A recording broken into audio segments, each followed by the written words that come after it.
кои што представуваат на вистина споменик на фудбалот во Охрид.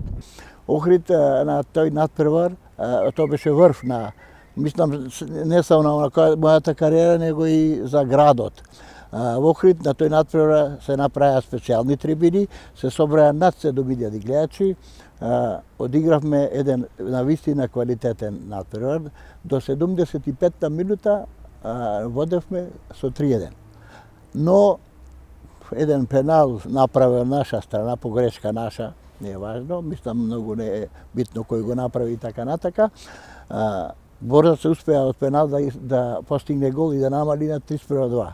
После тоа борец физички нормално поприпремен, поквалитетен тим и така натака, не изедначи и по последната минута наместо ние да дајме гол, имавме статива, Бора да е четврти гол и така на крајот го загубивме со 4:3. Мора да се констатира дека во развојот на концептот за фудбалот во градот Охрид неминовно било едно модернизирање на условите.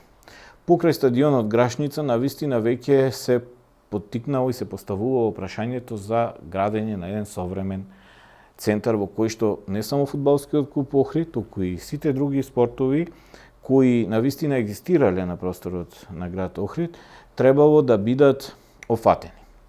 Затоа таква иницијатива се започнала уште 73-та година, па 74-та година, а веќе во 75-та година се донесла и одлуката за градење на еден современ, модерен спортски центар кај местноста Билјанини извори. Тогаш се играше, во тоа време се играше сакашме да се афирмираме како фудбалери.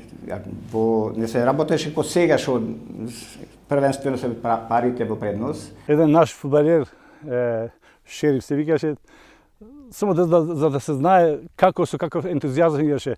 На една нога имаше копачка, на другата патика. Само да влезе да се игра. Ентузијазмот, односно желбата на фудбалерите беше огромна. Судиите си свират, заводевме 2:0 по почетокот и се олабавија. На полувреме, до полувреме ни заначија 2:2. И одиме со еден пријател кој што беше многу голем донатор од еден прогрес покојни момчило. Одиме во Соколана и почна насте да им кажува сега знаете вака, викам, што знаете бе? Што не знаете со овие зборови? Ако не победите овде, во вакви услови, во вакво судење, вие аутобусот го земаме, се враќаме пешки ако сакате да се вратите. Формирањето на навигачката група рибари, кажав претходно, беше голем потек и тие рибари од секојаш беа најверните навигачи, без разлика дали на Охрите некојаш нормално дека се случува работи на кои што не ќе му одеше на тимот, но тие бе секојаш да ни дајат елан, желба голема. Како што имаше подем на навивањето, почнувајќи од Англија нормално, па во бившите југословенски републики, Пресетор, Цида, Бед Блу Бойс, Делие, Гробари и така насекаде низ Европа, да не речем низ светов, сегде се појавуваше таа приказна за навивање, хулиганство. Дел од приказната што покасно секој сфати дека била еден од најубавите делови во неговиот живот. Зошто? Затоа што е верност, љубов према нешто, љубов према клубот пред се овдека. Два пати бев председател на фудбалскиот клуб Охрид, еднушка од 90-та година, почеток од средината на 90-та до 94-та и до пред крајот на 90 до средината на 93-та година. Ја за вториот пат да бидам од 96-та до 97 година.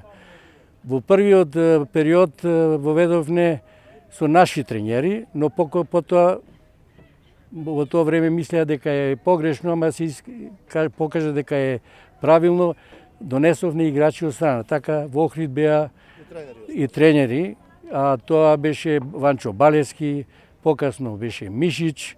Во тој период, бидејќи наша основна цел беше голем успех, односно да се влезе во првата македонска фудбалска лига, управниот одбор пред надпреварот со фудбалскиот клуб Караолман го ангажиравме и познатиот тренер во тоа време, господин Зоран Мишич, кој беше поранешен фудбалер на Локомотива во Загреб и Динамо, а и настапувал и за екипи во Италија.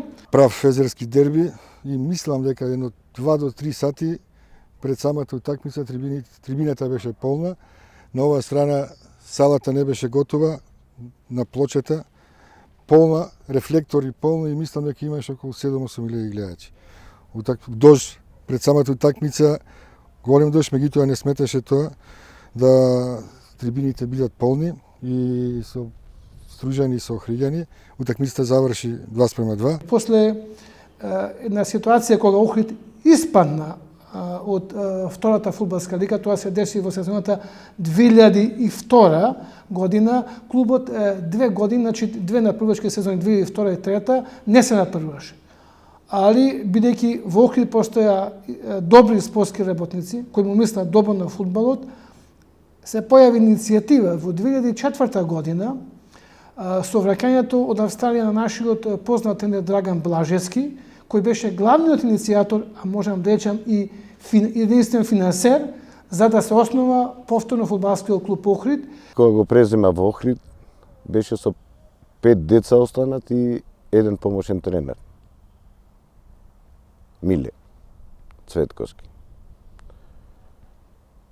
Исто ме назначија како тренер, ми не знаевме од кај да почнеме.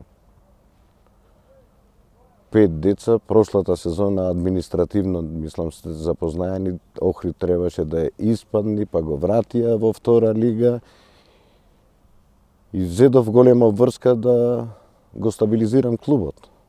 Знаете што во Охрид е нечесно да ги делиш фудбалерите, односно не да ги издвојуваш. Но во Охрид поминале доста легенди. Да почнам ево од Кирезаров, да продолжам со Ацо Гавриловски, преку покојниот Воја Спасовски, Шевкет Шејновски, Ламбер Наудов, Миле Нечовски, и сега нека ми опрости некој ако сум го заборавил.